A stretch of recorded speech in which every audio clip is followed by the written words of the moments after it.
Bonjour, bonjour à vous les amis de Maître Fils Wanga Paris Legrand. Euh, Souvent je dis ce qui le monde l'a voulu à Pambato, Nayaka toujours na Otali Makambuya. Enseignement, il y a quoi que ça vient d'enseignement. Je ne vais pas vraiment faire beaucoup de spectacles, beaucoup de numéros. Pour tous ceux qui veulent mon numéro, il faut toujours écouter la chaîne de Haute Magie TV Congo. Tout soit Haute Magie TV Congo. Comme il y a pas mal de numéros dedans, il y a le jeune maître Fils Bonga. Il faut toujours que s'abonner pour voir tous les vidéos. Je suis chez moi à la maison. Ce qui concerne la puissance de l'esprit. C'est que l'esprit a la capacité de faire.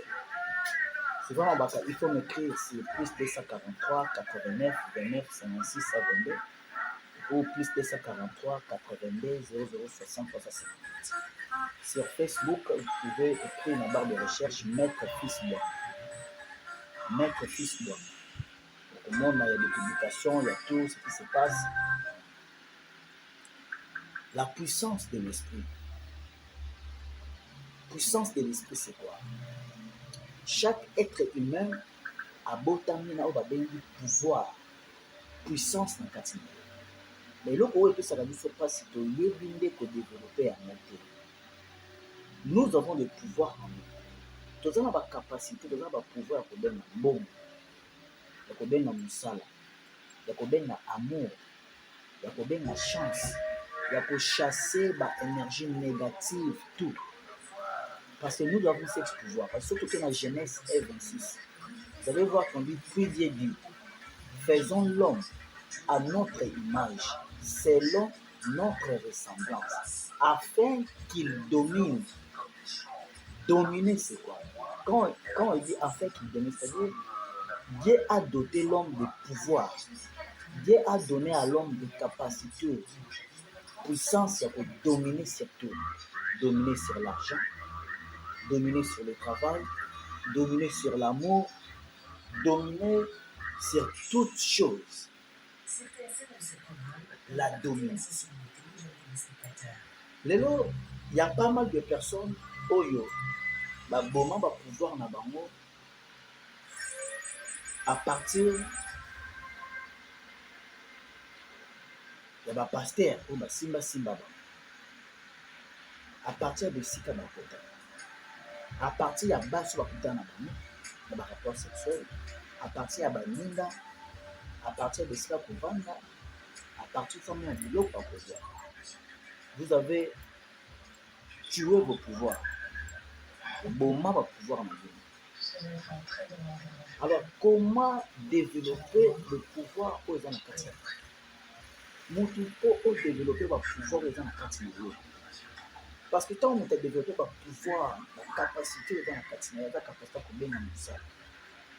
Il y a la capacité de la sensualité, la vision de l'homme, il y a problème de comme il est en avance. Il y a la capacité de les battre. Parce que nous avons le pouvoir en quartier. Il y a des personnes qui ont le pouvoir en à utiliser consciemment. Mais et ça, exemple. Exemple, le pouvoir de domination. On a d'abord le pouvoir de domination. Des fois, il faut développer en côté. Des fois, ça arrive aux ONG là. Écoutez, il y a des bâtiments qui sont peut-être des bâtiments qui sont mais aux gens à posa mutu wana yo na beaucoup d'antamon na ko le kaoti ko le na kiliba naturellement comme aux gens yo est conscient et puis tu dis ah na kanga bout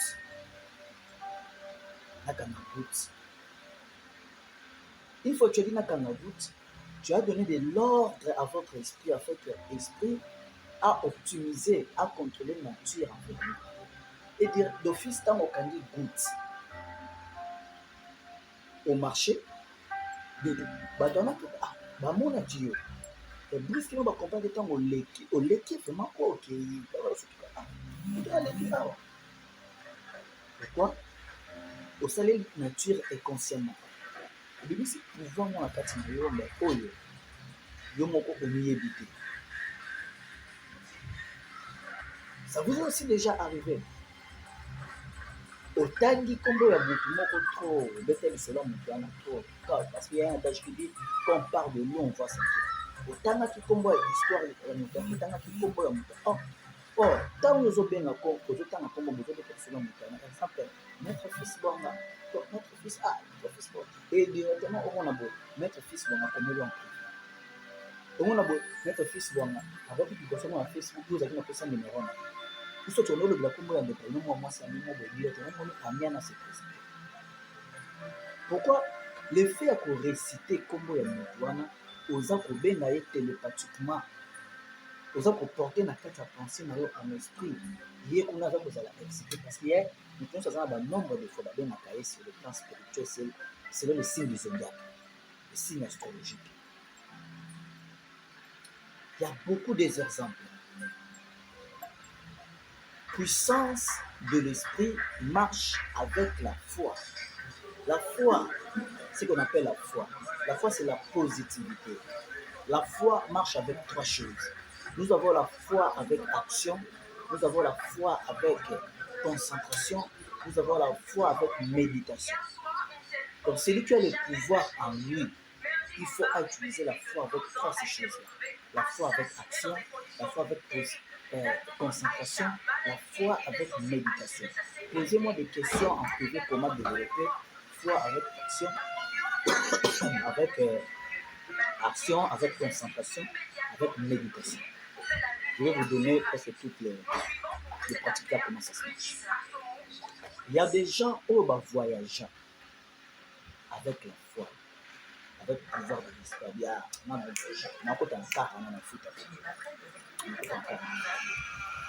ntango abina kofuta te eza na eloko moko esedéclenche na kati esprit na conscience na esi conscience azwa na marche akoti mpe bato etiafuti te moi aujourd'hui naovoyage nazovoyage nakende bambi nakeba kongo comme moi à part la connaissance spirituelle que je maîtrise ta vie spirituelle ça m'a déjà arrivé à plusieurs fois nakesika mo nazovoyage nakomi wana je suis opportuniste nakomi wana nabi mon grand frère chauffeur naza na mbongo oyo etonaki nakoma ti awa komyaka na nzela ya kasangulu okoma na nzela kasangulu nana eloko te soko elengi atali nabi mon frère vanda na coffre vanda na coffre wana okende tokende navandi na coffre après papa na marché après temps nakomi na niveau ya bala motu mwa tibabisingai nata na kiti ya telefone. Donc c'est la foi avec assurance. Très chers frères et sœurs, pouvoir na biso bato ezalaka étouffé d'abord batali na esika biso okota na lopango eza na kati ya sorcellerie yebake bapuissance puissance eza nango wana esi